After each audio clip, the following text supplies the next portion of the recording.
So mga guwaps, ato ning i-set ning atong voltage protector kay wala pa ni ma-set. Bago man ning pinalit na to. So pag set na ni, i-press lang nimo ning set. So na nag-iwan.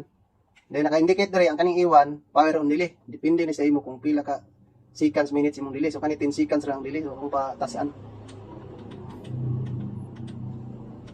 Okay, para maka-protector gyud sa atong 130 seconds na kon siya.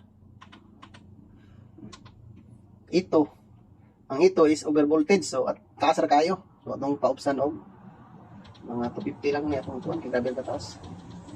Nadaot na itong wanan. E3 over voltage recovery 240 lang. 240. E4 over voltage recovery time 30 seconds. Taas na tayo. Kung maka-recover na tayo bro. Ang E5 over voltage protection 1 second ra. E6 under voltage protection 170 mabuka ayo pasakahan. 200 na pa no. Para di gid siya maguba atong appliance.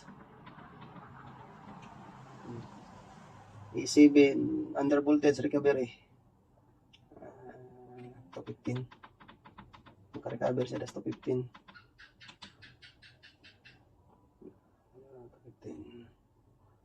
8 under voltage recovery time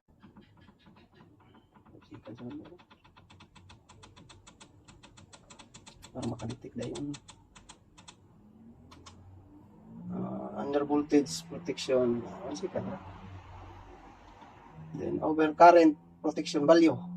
So kani kay kuan man 13 amperes ra to ikuan kay para kuan.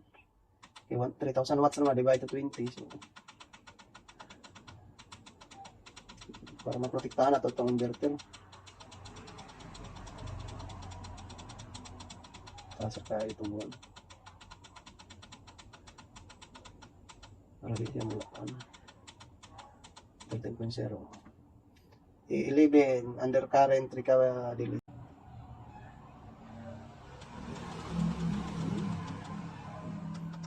Seconds lang. E12 overcurrent protection. Overcurrent protection. E13 voltage elevation. Ilang ka percent?